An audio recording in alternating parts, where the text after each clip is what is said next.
Broadcasting live from the backstretch at Saratoga, this is the Handicappers Report. Brought to you by CapitalOTBBet.com, the premier online wagering site in New York State. CapitalOTBBet.com. Sign up today. And the Clubhouse Racebook, 711 Central Avenue, Albany. Make it to the Clubhouse Racebook.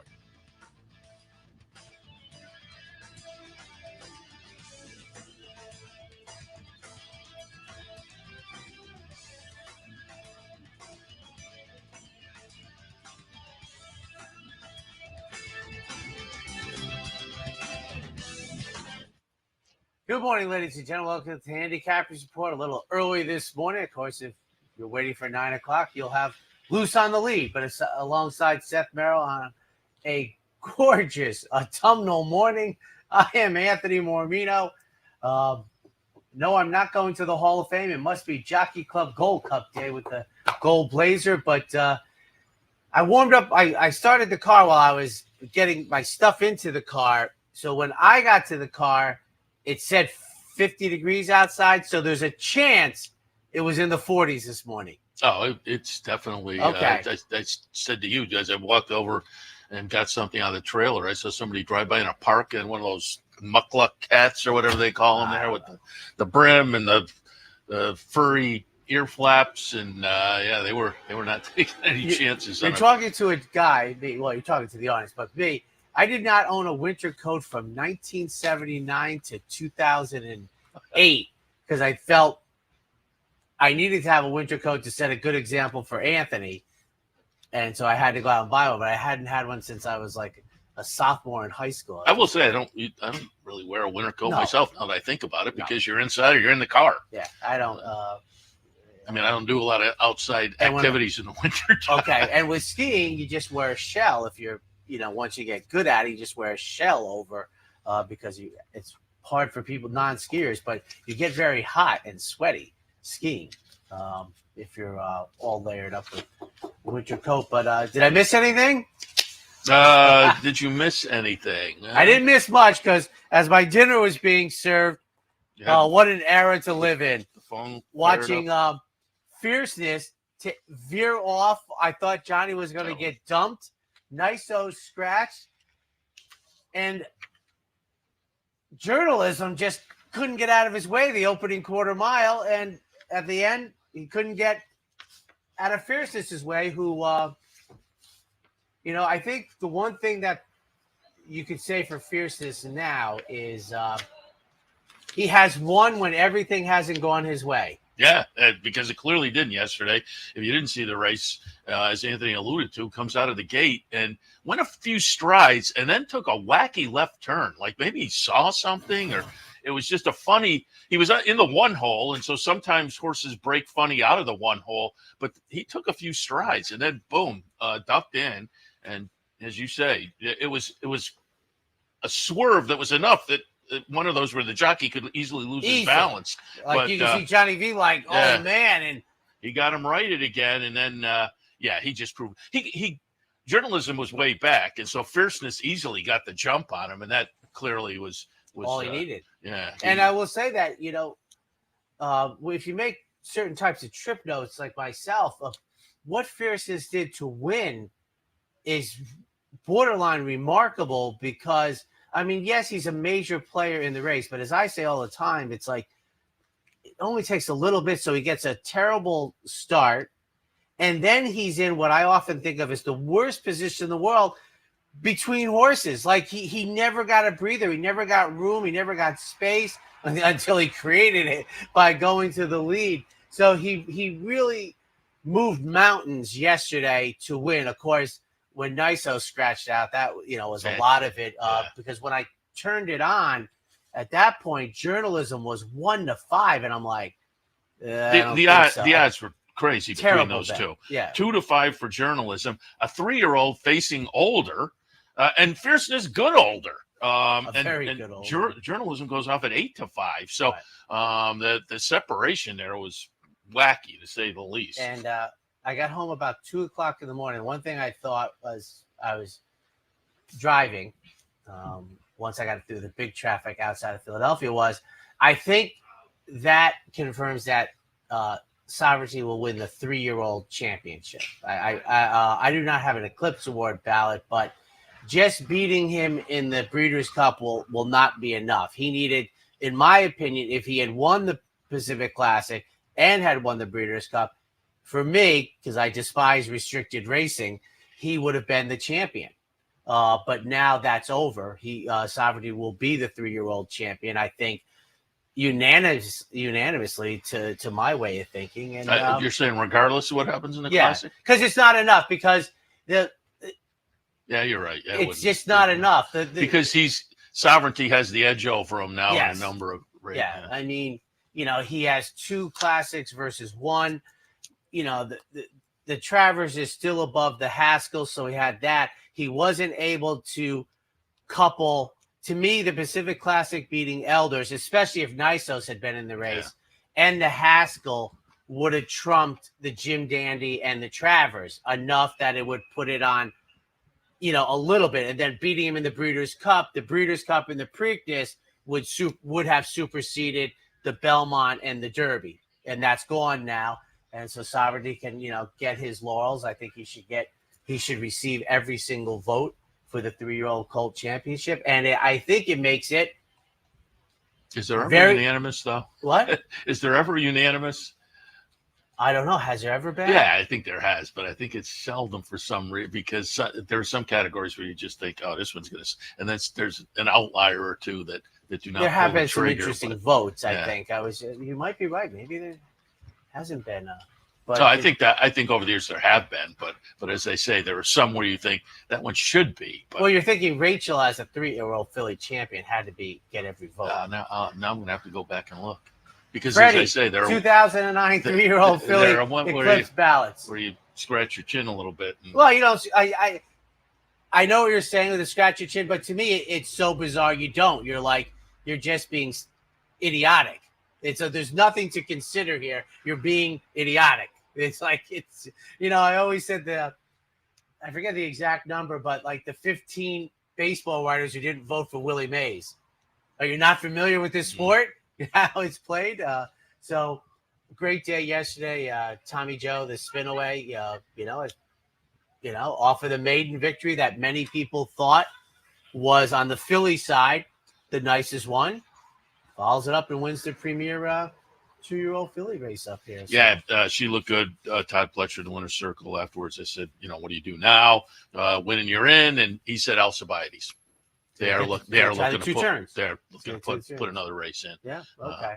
Well, the 2-year-olds, because of their developmental pattern, is a thing still to go. Matter of fact, I think when they still had Super Saturdays in New York. They usually had the one around October 4th with the Jockey Club, the Beldame, but the Champagne and the Frisette went the next week, closer to the Breeders' Cup because of the name. But all of this, Seth, you have buried the lead. Oh. Because my man, all by himself, he did not carry the team.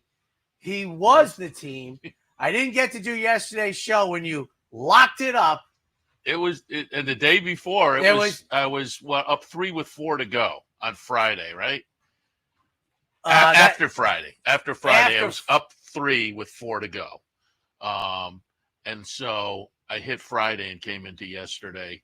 Up 4 with 3 to go, and now up 5 with 2 to go. In golf, they call it, he has closed out the tag. I say I'm up 5 with 2 to go. I didn't see the official results, but I picked up the paper yesterday. I think it's pretty sure it's 16-11. Yeah, with a lot of ties. But Seth has all by himself this year. I was thinking that this is, I think, at least 4 years in a row. Capital has. Yeah, we're talking about Capital OTB versus the Times Union. We have the face-off in the Times Union. So, it came into the weekend. I would have rather been on Friday where I was, but it was not locked up yet. Now. I checked in sporadically the first half of the meet, but were you in front 39 days of the meet? I don't know because I wasn't following it every day as well. It was just your people will follow. It's just been your people looking out for just you. been You were you might have lost day one, but I think at least if we call this part of the meet and this is day 39, I think you have led 35 days would be my guess. You know, you had kind of a comfortable 3 or 4, and you kind of carried it. And I should have known that. You ran out the clock. The friends have arrived, Yeah. bearing something. I don't My know what. goodness. I already got my Swedish fish. Would you bring pizza for the breakfast? Oh, donuts. You're the best. Thank you so much. We'll see you in San Diego. Kim from Okay. All right. Oh yeah, I'm excited about that. All right. Kim from Therapeutic Horses. Yeah. Who always Meg also out in brings the gifts. cart. And last year I saw her at the Breeders' Cup. She hits the big events. Of course, her husband Bob, a buyer speed figure maker. So not surprising that they Thank you very much. hit the A Breeders' nice Cup. morning treat on a, as I said, folks. And this show is coming early. I'm not so sure Seth's loose on the lead is guaranteed to warm up by the time you get on the set. Yeah, no, Us starting at 8 puts it in play. I think by 11 it will be pleasant out. Yeah, Very pleasant. totally A perfect day. If you don't have Labor Day weekend plans, it's really been the the August place to be has truly been this year. I think we only had one. I'll look it back up. One really rough, rainy kind of like there day. was a period. But where in it was July it was a little early on. rough. Yeah. The first part. So the bad news. You mentioned ended. getting out in the that beyond that. And I'm bittersweet about that. I said to somebody, it's the truth. I was talking, who was that? Maybe Dan Collins from Bonaventure. I ran into him yesterday. And, he's there often as well. We're there every day, or here every day. And you come to the last few days, it's like, man, I am worn out. I'm kind of ready for it to end. And 4 days from now, you'd be like, man, I wish I could go to the track again. One thing, But no, I wanted to touch on the bad news. When I got in my car this morning and started driving, frost on the window? No, the leaves are starting to change. That's one of your things. I hadn't gotten that, but Seth has said that is one of the things about this meet as you get to the end of it, and you see sometimes it's early. Sometimes because you just need a few cool nights. And early on, we were not getting cool nights. No. But recently, there've been a little string of them, and it gets dark early. I came home. My neighbor was out with his son. They were riding the bike around, and it was dark. And I said, "Oh, a little late night bike riding." And then I said to him, actually, it's not that late. A month ago, it would have been light out still. And that's the also nature a little of bit depressing. The sun being the center of the universe, not the earth. And one thing that I agree with you completely. And you get older, and your thoughts change. But I would say, and this would never happen, but if it was like a 3-day-a-week race meet, I would like it to continue on. I mean, I can't continue on, at 5. I'm old and exhausted. I said, but if it was shrunken, not a word, it would be great. It'd be, let's go to the track today. It would be wonderful, but it's not. And I think you learn in life. Shrunken's a word, I think, right? What? I think shrunken's a word. I'm not sure in the fashion you use. Yeah, I don't think. I think yes. You would have to, if you're writing, you would have to use air quotes. That was not the correct usage of the word. Good point. It's like anything. I think we've kind of seen it here, Seth, in our lifetime that, when there's less of something and you like it, you value it at a high level. The old idea before, and not just because I was a zealot and ended up being on this desk, but I never voluntarily would have missed a day when there's only 24. Now I would say, because as I like to tease, with 44 days or 49 days, you're like, yeah, each day is only 2%, not 4%. Yeah. So, but it's Jockey Club Gold Cup Day. We're going to kick it off at 11:20. We have 14 races. We have some business to get to. I want you to know that I had it was a very late ride home from Philadelphia. But I was going to say, how was the wedding? And it was you could have taken today off. You could have come back in tomorrow. My wife said the same thing. But I will say this. and I said this to the father of the groom, which is the side we were on. The classiest thing I've ever experienced in my life happened last night, where I know the groom. I've known him since he was 10. He wrote over 100 personal notes.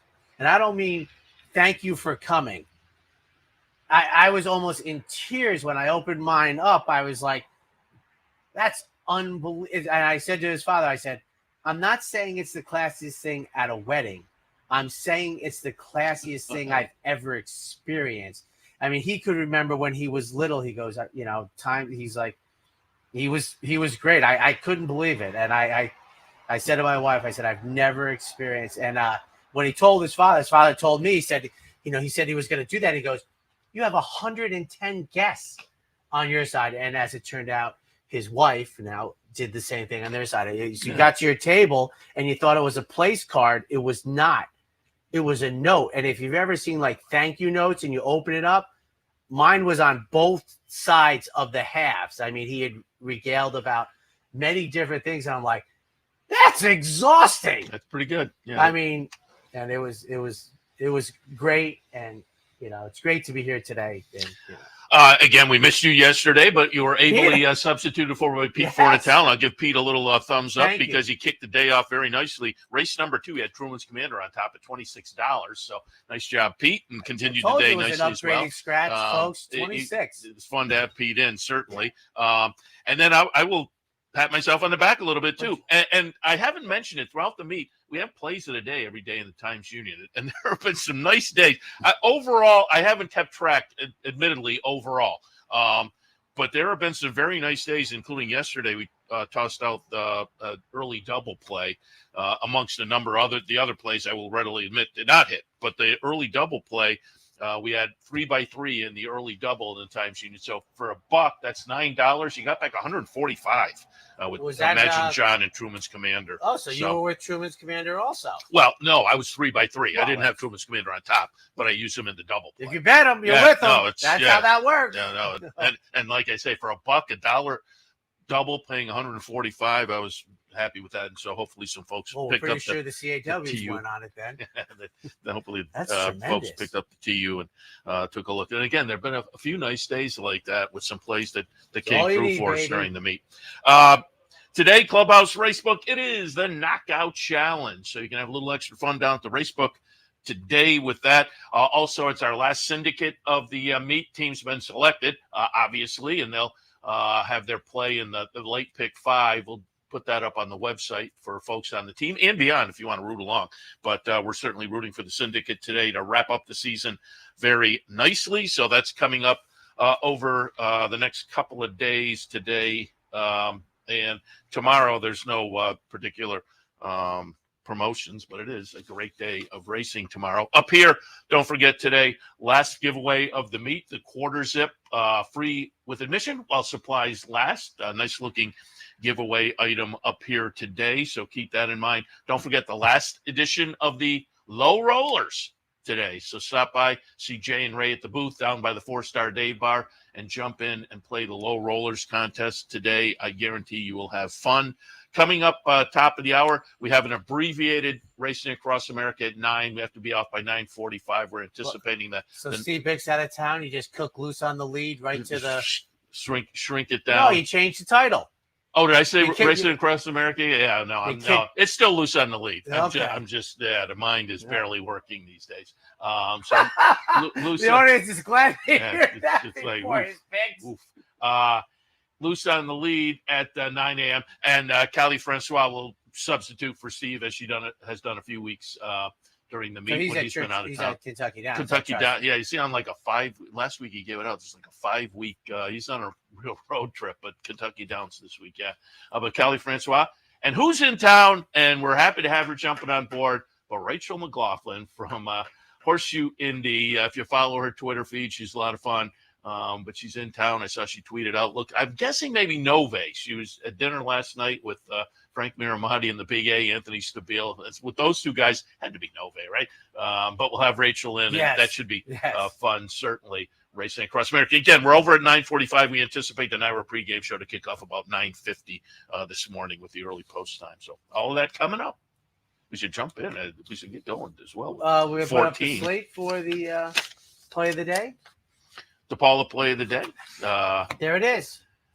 Race 6, number 3, a Nell from Mr. Bick as he takes the last couple of swings. I think he has tomorrow as well. And again, Kevin Cox a couple of days ago had a very nice hit to put himself in a positive ROI plays of the day for, I think he said to me, the last 4 years. So good job there. And we'll see if Steve can add a little more money over the next couple of days. There's already a nice chunk of money in the bank for the bankroll team, but we're rooting for him in the last couple of days as well. And I just want to slide this in. I haven't looked it up because I was busy yesterday. But apparently, according to Ed DeRosa on X, I believe him, that the only horse running for $2 million in the Nashville Derby won.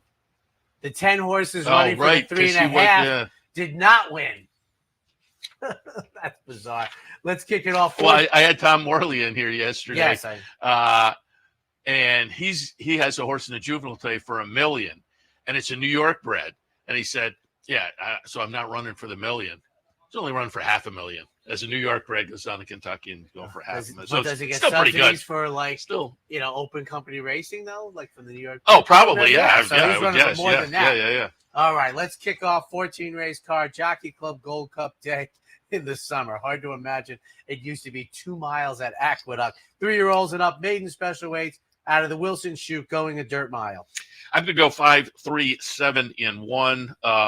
Aeolian. I'm probably not even close there, but I'll put the 5 on top for Chad Brown. Certainly Chad can have them ready, but you look at the breeding a little bit, and this one's a full sibling to Tappet Trice. Tappet Trice started the career running 3rd, but then ripped off 4 straight wins, which included the Tampa Bay Derby and the Bluegrass. So with that breeding and Chad Brown, who is very good with firsters and just very good overall, obviously, at the meet, I'll put the 5 on top. Second spot, I'll go with Endorse. Experience counts, and certainly the Pletcher runner has experience under the belt. Now, the last 2, there was one with an excuse that you can draw a line through, but the last race, maybe not so much. There was a sibling called Jace's Road, however, that won the career debut.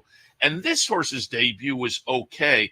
I'm going to look for a rebound. Irod sticks on board, rebound at least to the last 2. Pletcher's been going very well at the meet also. So, Pletcher and Rapoli obviously combined yesterday out in Southern California. They're back again here today with the 3. Again, a little bit questionable off the last 2, but I think this horse is better than that. Ivory and Ebony in the 3rd spot for our friends at West Point, trained by Dale Roman. Saw Dale and Terry said hello as they walked through the clubhouse yesterday to their seats, and they team up here with a horse coming off of kind of a well-beaten 3rd last time.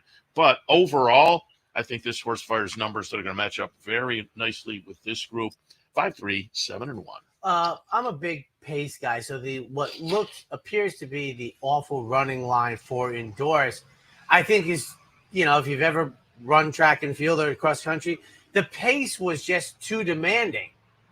And once he was off of it, but you're right, he's 3 lengths off of a 109. So he's still going pretty good. And so your beaten lengths and final running position is always awful because you're exhausted. Metaphorically, you're crawling to the finish line, but I see little chances anywhere near that pace, and I'm expecting something more like the debut going 7/8 up at Belmont Week. So it's 3-7-1 for me in the opener. Race number 2 this afternoon, state bred maiden specials, 5.5 on the grass. I'm 1-9-10 here in a full field of 10 with a bunch of also eligibles. We have covered 6 of the 10. That has to be at least the 5th time that Seth and I have not agreed on a short field in here. But, for me, it's just guessing as I looked at this race. Second time starter number 1, Daisy Dew from the rail, an offspring of Central Banker. Just a moderate debut. Was 10-1 on debut. So let's hope it was practice for second. Story of Rory, a first-time starter, an offspring of Honest Mischief, and then Funny Factor, who's the veteran in the group, making the 3rd career start on the outside.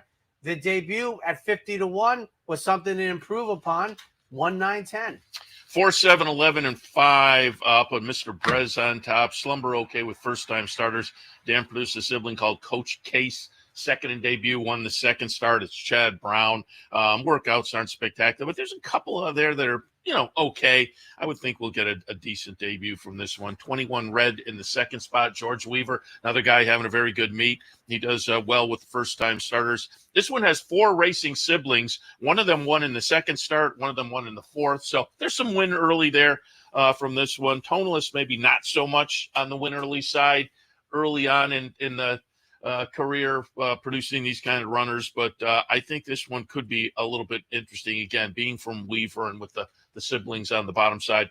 And then Chummers will need some help, 1 deep on the AE list, but with only 1 needed, that makes this one kind of likely perhaps. And off the move to the turf last time, the improvement shown there, I'll put that one in the mix as well, because again, experience does count. Second race, 4, 7, 11, and 5. Just quickly, because we have a tight show, so we talked about how Wesley Ward with Schwarzenegger controlled his fate. He didn't control Atfield. No, it was fun talking to Tom Morley yesterday and hearing what a trainer thinks that, because I said, yeah, you went up against the fastest horse in the world, and at the turn, it seemed like he was going to turn out that way. And then you came up and he said, as a trainer, I love going against the fastest horse in the world, because you just say, yeah, he's probably going to win the race. We just want to get a good race out of ours and get some experience, and then you wind up with a win, even better. On the third race, we're going to come out of the Wilson chute again. Optional claimer is 2X. I just want to say one thing, and I've touched on this multiple times. The buyer par for this race, Seth, is 96. I think Echo again is the only horse in here. He did supersede it, but none of the rest, their dirt fast best, is even close to the buyer par. Yeah, 5-3-2 and the 1 entry. Dilger on top. Safi and Irad comes out of a decent try last time. Ran third and just behind Echo again. So I may regret leaving Echo again in the third spot. It made better that rating, certainly. Again, with the last number, which does best the par. But I think this one, off of that start last time, getting a little experience over the track, I think is well spotted in the 5-hole in the chute. So I'll put Dilger on top. Echo again, I have down in the third spot. The 1 hole out of the chute, mixed messages for me there, but off the last effort, certainly have to play it. And then those 2 bookend, capital idea for Bill Mott, who comes in off a seasonal debut that was pretty good looking seasonal debut. Got the win. We'll see if he gets the regression you always worry about, but It's had plenty of time, it seems like. So I'll look for maybe a little bit of a move forward. I think he'll need to move forward a couple of points, but I don't think it's out of the question in only the second start of the 4-year-old season. 5-3-2 and the 1 entry. I led into, I'm 4-5-2 because what I led into is, in theory, no one is going to hit the par here except one horse, Echo again, who I happen to think, because of the things I've said, is going to get crushed at the betting windows. Yeah, probably. I mean, crushed. 5-2, I think, will look appetizing by the time the wagering is done. But I think, Echo again to follow it up with a career best. Maybe not. I took Society Man. 2 races back, going 9 furlongs, is a race that repeated. I think would have an 80% chance of winning this race. We're 6-1 on the morning line. And I think the 80% is Echo again. Will have to follow up that 7 furlong big number again. And I'm picking against that. And I have Dilger.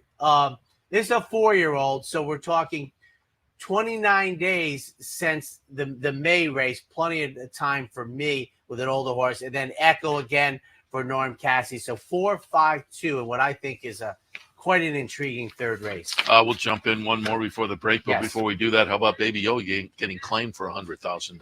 We were talking about how many claims there may or may not have been in 100, but Baby Yoda. And I guess the game plan is probably to get back up here because he definitely runs very well up here. So they jumped in. Somebody jumped in, and there was a shake. Fourth race on the card today. We're looking at state bred maiden specials, 8.5 on the grass. 8-4-3. Cosmic Candy Girl is my top pick in here. An offspring of Twirling Candy, who was sharp on debut. And at 10-1 in the morning line, you might think I'd be all in on this type of horse. And I'm sort of, but that was an off the turf race. moisture in the racetrack, and I've tried to make my feelings well known that I just sort of compartmentalize them. You go forward. Now, Jim Ryerson, a trainer that I like very much, listed in the form at 5% maiden special weight, and he's 1 for 24 in my form. So higher the price, the more questions you get to ask. Live in the Breeze, first-time starter for Jorge Abreu, an offspring of Classic Empire. Then another first-time starter, Maria Callas, I'm going to go with. So 8-4. Yeah, Maria Callas, the opera singer. Yes. Which I would guess ties in somehow to Caravaggio, but that I don't know. Okay. I'm 7-3-10-5. Bloomington on top as a dark horse play of the day, and I have been snake bitten with the dark horse. I will readily admit. Going back to the Triple Crown season, as we came into Belmont Stakes Week, I was just on a roll, and I was coming into the summer feeling very good. But I've had a lot of seconds, and so we'll see if we can finish it out with a couple of interesting plays over the last couple of days. And Bloomington at 8-1, I think, is a player first time out of the box in the fourth. So dark horse play of the day brought to you by the Dark Horse Mercantile and Impressions of Saratoga, right in downtown Saratoga. Stop by and say hello right on Broadway. But my dark horse is Bloomington, number 7.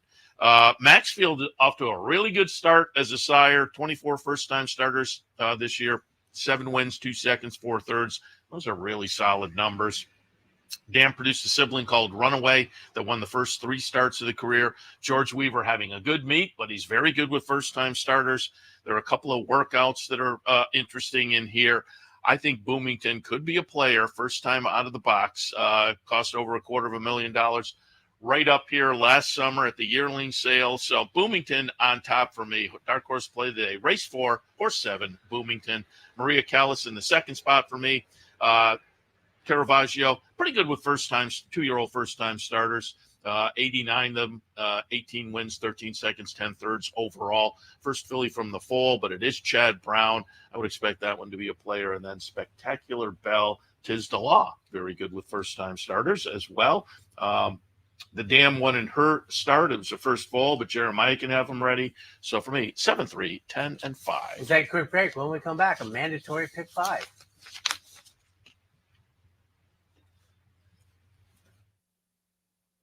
For more than 4 generations, Bruce Cerrone and his family have continued the 103-year tradition of delighting their local following and faithful summer crowd with the finest authentic Italian recipes. Classic Italian dishes made with the freshest ingredients, served in a home-like setting. Some things have changed in the last 103 years, but not Pinnell's commitment to the finest in Italian cuisine.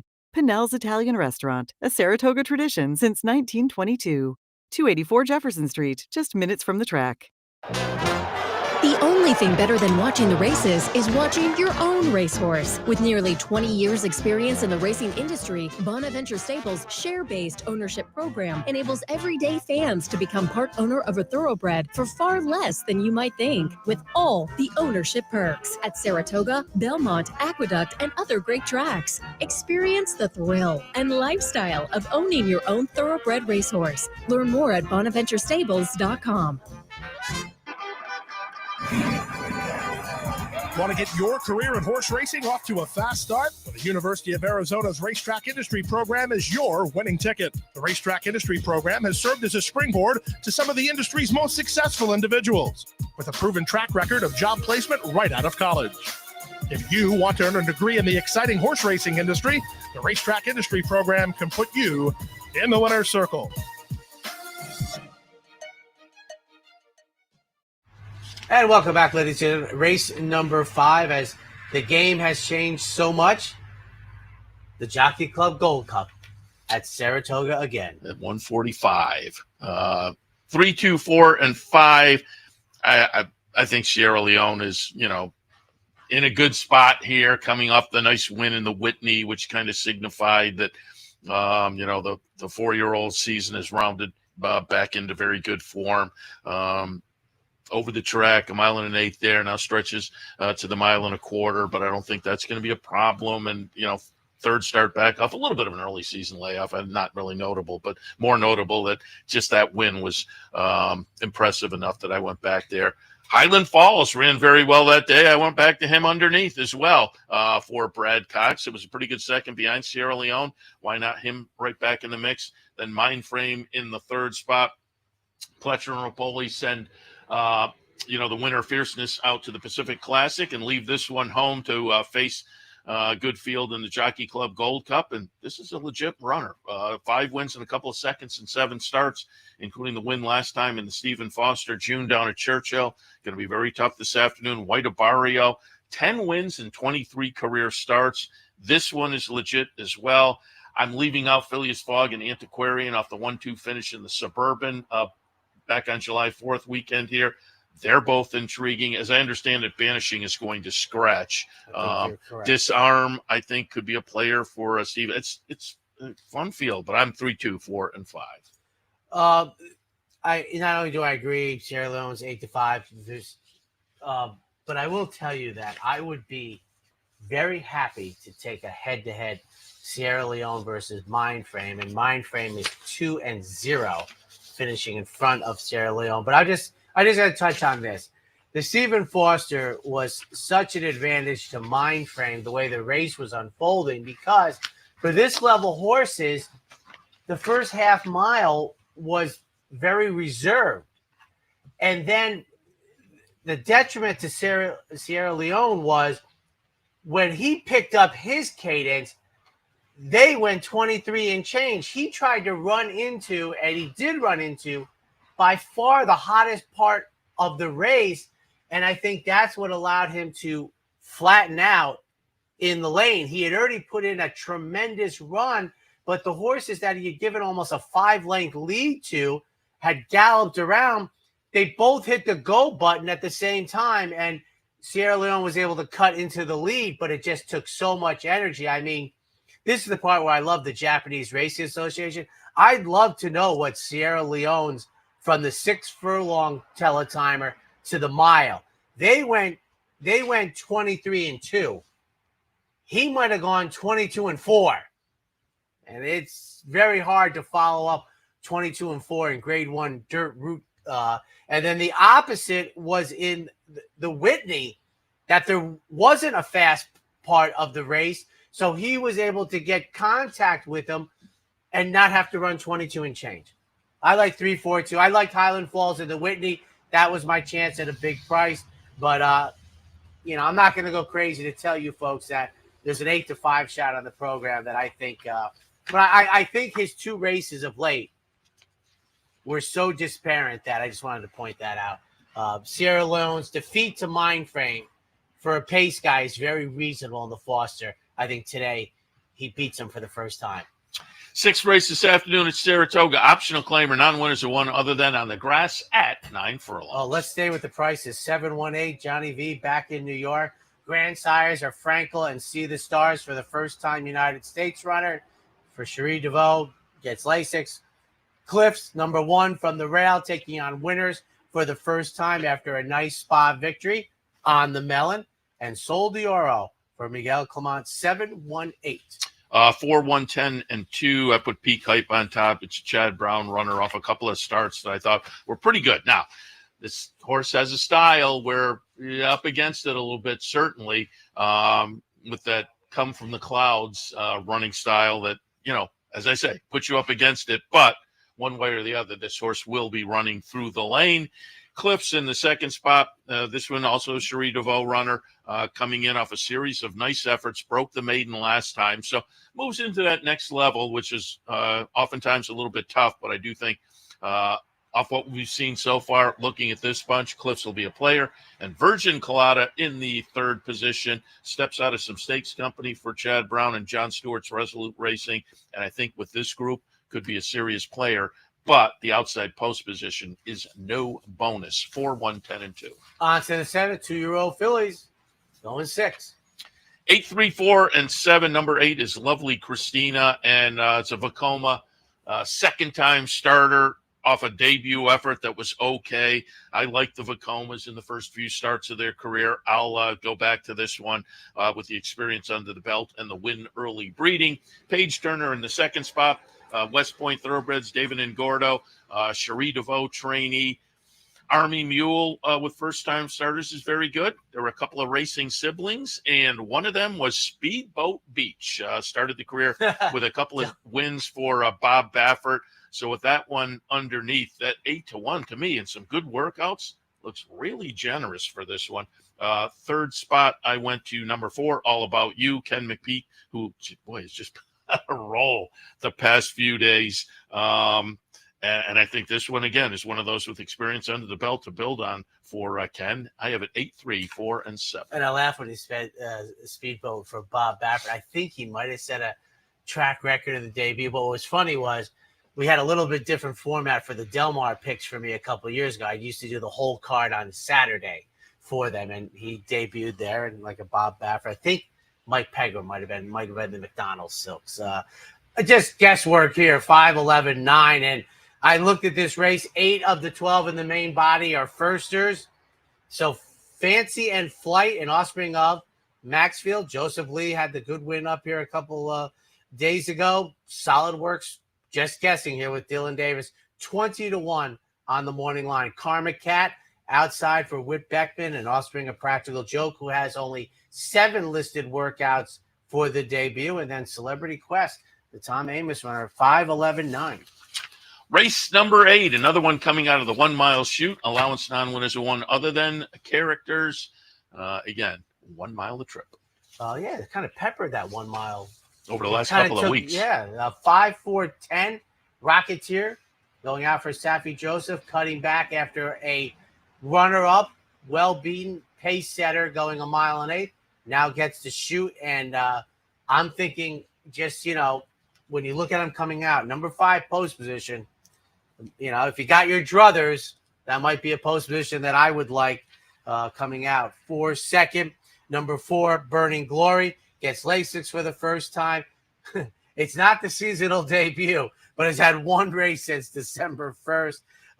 But in the hands of Bill Mott, showed a good run 2 races back. That December race I alluded to break the maiden, and then jumped into the Holy Bull, which, had the future Florida Derby winner in it, etc. And then Vacoma rides, making the 3rd start of the year. Good comeback, little regression, 5, 4, 10. Burning Glory is definitely one that I find interesting that I left that out of the mix. I went 2, 7, 3, and 8. I thought the 10 was interesting. Vacoma rides being, Vacoma 6 different horses again. Trainee, but I went with Vetriano on top. The bullet work for the Linda Rice trainee off a seasonal debut that was okay, given that there was trouble. So I thought, got off to a start, had a little trouble. Bullet workout since. I'll go back to Vetriano for Linda Rice having another very good meet. Tap into this in the 2nd spot for Steve Asmussen. Comes in off a big effort last time to break the maiden. And again, broke the maiden. Now, comes back at the non-winners of 1. Sometimes they'll take a start to figure out the next level, but what this horse did last time, couldn't ignore it. And Holton in the 3rd spot just comes in very good form. Couple of wins, bookending a 2nd place finish. So in the mix as well. 2, 7, 3, and 8. I waited 3 days to say this. We'll take our next break. When we come back, race 9, kicking off the pick 6. I've seen it all. It only takes one upset to make history, and now you can be part of Saratoga's long tradition at the Dark Horse Mercantile. The Dark Horse Mercantile offers a carefully curated selection of clothing, gifts, and home decor, from one-of-a-kind vintage racing memorabilia to select brands like Barber and Under Armour, as well as exclusive Dark Horse branded merchandise. So celebrate the Dark Horse in all of us at the Dark Horse Mercantile, downtown Saratoga, where the smart bet is always the Dark Horse. A day at the track isn't complete without a night at the Horseshoe. Great food, hot music, and cold drinks. So why go downtown when all the action's just across from the track? The Horseshoe Inn at the corner of Nelson and Gridley. You like free money? Well, Capital OTB gives its players plenty of opportunities to cash in. At Capital OTB, there are so many ways for horse players to receive bonus dollars by simply participating in promotions such as our bankrolls, bounty bets, online handicapping contests, and much, much more. Plus, with Capital OTB's Player Rewards program, you get actual cash back. So what are you waiting for? Log on today at CapitalOTB.com or CapitalOTBBet.com and claim your free money.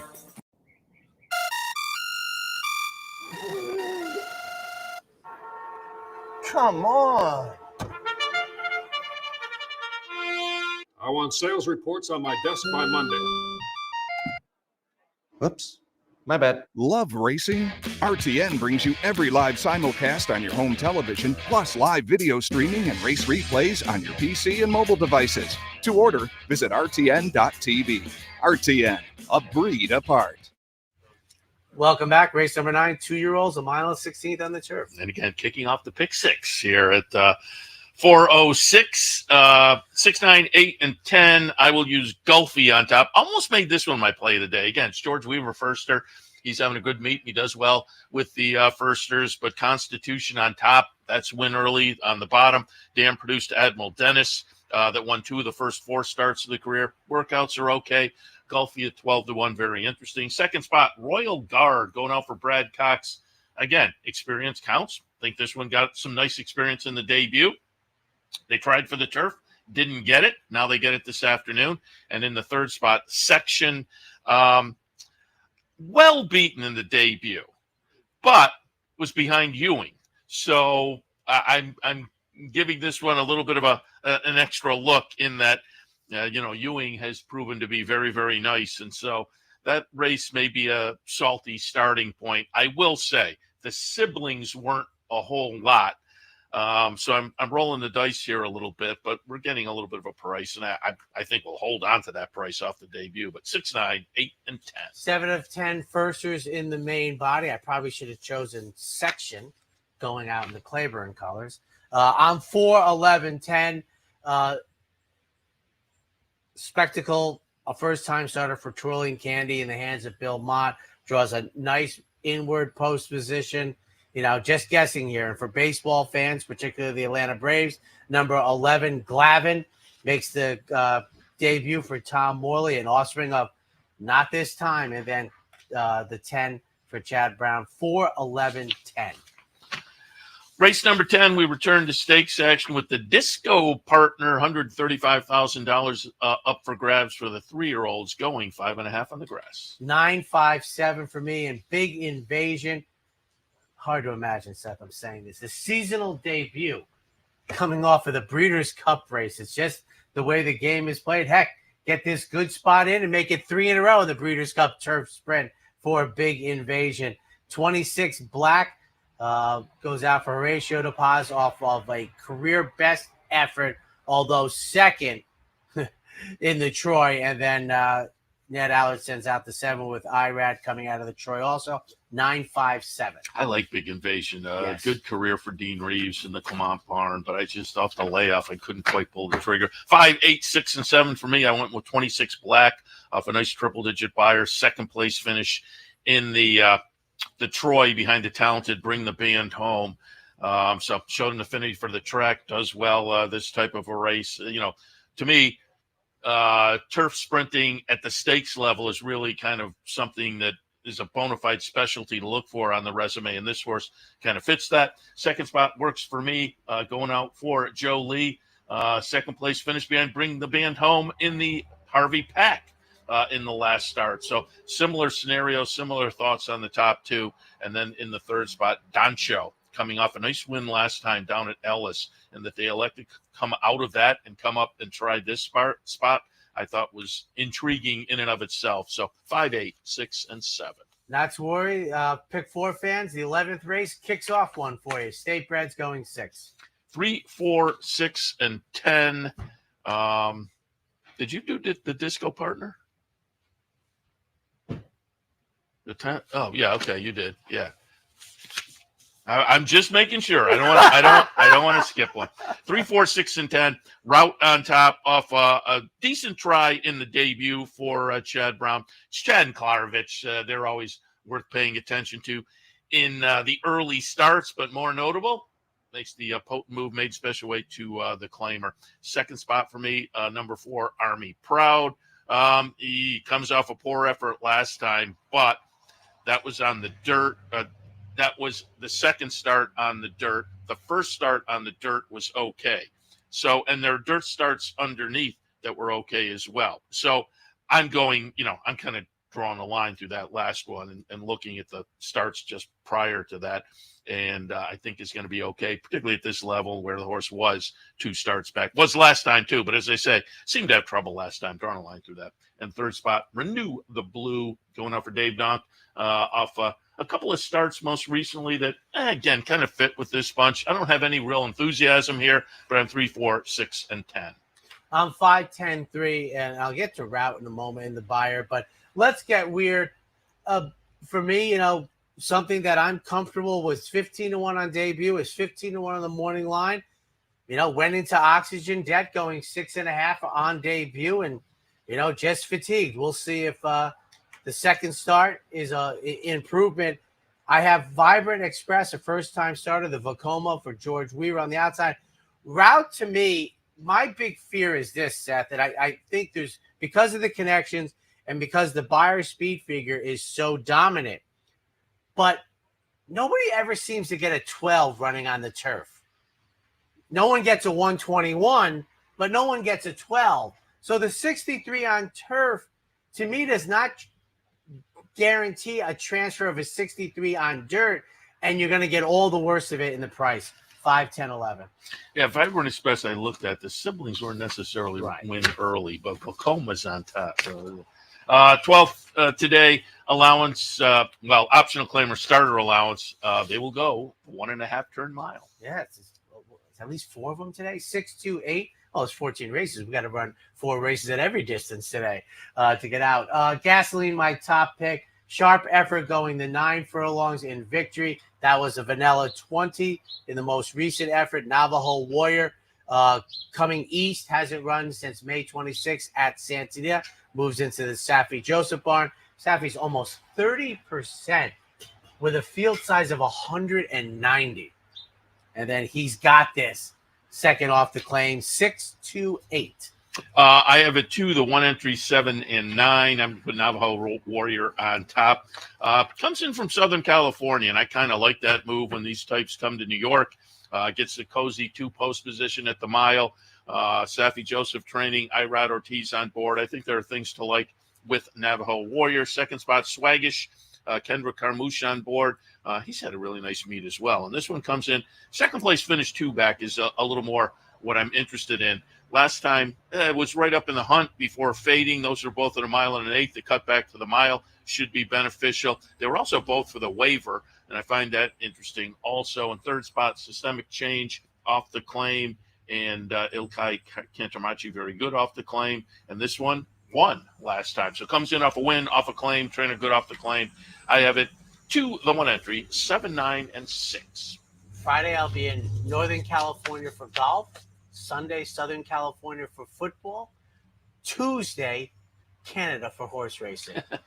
That's a week. That's a week. Nice to have that child in college. We'll be right back.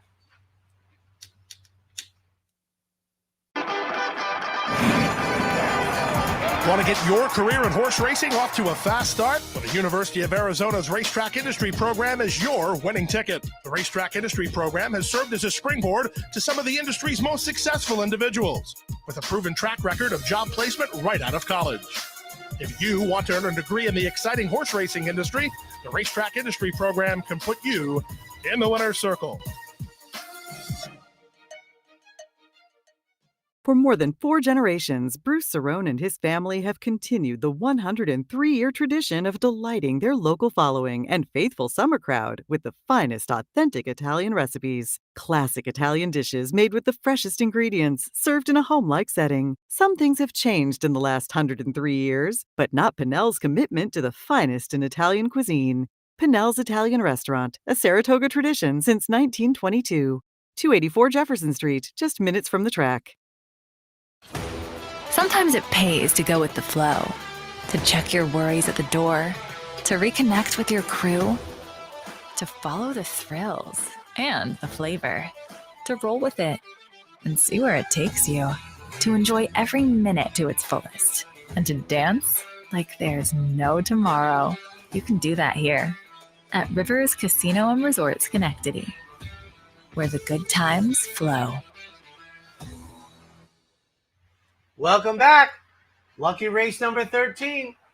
Restricted claimers going 7/8 out our front window. 4, 5, 11, and 9 for me. Lollipops on top. Another one I debated making my dark horse play of the day. First off the claim for Linda Rice. Ran at this, dropped and ran at this level last time. A good second. So I think this horse is in a good spot again here. And going into the barn of Linda Rice, who's having a really good meet. Lollipops look interesting to me at a 6-1 morning line, which I think is generous. Kyle's mom in the second spot, Jeremiah Engelhardt trainee, takes a little class dip, perhaps. I mean, went for a maiden tag last time, but did it at 20. So, N2L 17.5, you could make the case that we're getting a little relief, but again, it is going against winners, limited winners, however, but off of that one certainly fits. And then in the third spot, Belle Cherie. This one is dropping in a fashion I think will be beneficial. Claim 2 back for 35. Tossed in a clunker off the claim. Those were both back March and April at Oaklawn. Now comes back. So it's one of those we can make the case either way. Comes back off a layoff like that, second off the claim, and drops to half the claiming price. But I think, if the horse is ready to run, it's going to fit, obviously. 4, 5, 11, and 9. I'm with you with Lollipops. 4, 8, 7, first off of the claim for a very sharp outfit as they break out, going 7 today. Julita for a second, though, I'm very high on, because once broke the maiden at 50, and trainers have to make a decision because these 2Ls are so readily available now, but the price is what it is. They tried the optional claimers under the starter allowance condition. I think they thought maybe the waters are a little deep. Waters will be less deep. Carolina Smoke Show for second, first off the claim, 4, 8, 7. Race number 14, wrapping things up at about 10 minutes to 7 this evening. State-bred maiden claimers going 8.5 on the grass. 9-2-7 for me. Mission Hill gets my top pick. 8th career start, first time in for a tag. I'm throwing out the last race. That was they tried dirt finally, caught slop. They tried it off the turfer at Saratoga 2 years ago. Going a mile, ran well. The turf races, though, very good last summer. I mean, I have to think that this is the position. It's now or never. Dropping in for a tag in this spot. We'll see if Mission Hill at a big price can shock the world. Hello, Newman. I'm not a Seinfeld guy at all, but when they ran the 50th Daytona, the announcer said, "Hello, Newman." I had to ask somebody what it was for, and that's why I know it now. Hello, Newman. KJ, so 9-2-7 in today's finale. Yeah, being a Seinfeld fan myself, I appreciate the name. 11, 2, 3, and 4. Deemer on top for me. Cherie Duell runner going maiden special weight to maiden claiming, and I think that will be a beneficial move. Hello, Newman from Newman Racing. I like that as well. The owners coming in off a race against similar, dropped from maiden special into maiden claiming last time, and really seemed to appreciate that. Just missing there.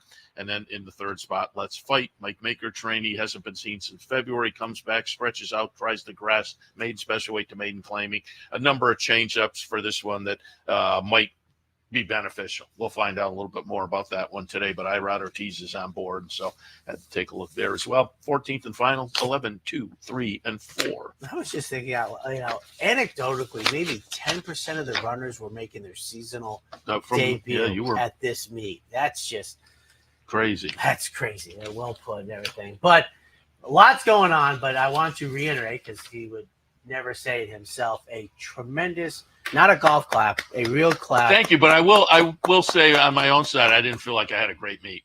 I think it was okay. It was okay, but when wasn't. When you win, just take the trophy and exit the stage. Yeah, I hear you. But with the old Bear Bryant line, when you win, say little. When you lose, say less. Yeah. You know, but that's it. That's a lot of work, etc. A good job. It's at least 4. I want to say almost 5 years in a row. It's a beautiful day. I mean, I know it's Labor Day weekend. You know, I've been through the getting the children in the house ready for school, but it's stunning out. I mean, it is absolutely stunning. I don't think there's any way anybody could get overheated today. Blue sky, sunshine, it's about as good as it gets. Yeah. And I know I've probably have said that, I want to say 15 out of the last 20 mornings have been beyond Chamber of Commerce days. He stays, I go. We'll see you back here tomorrow morning. This has been the Handicappers Report, brought to you by CapitalOTBBet.com, the premier online wagering site in New York State. CapitalOTBBet.com. Sign up today. And the Clubhouse Racebook, 711 Central Avenue, Albany. Make it to the Clubhouse Racebook.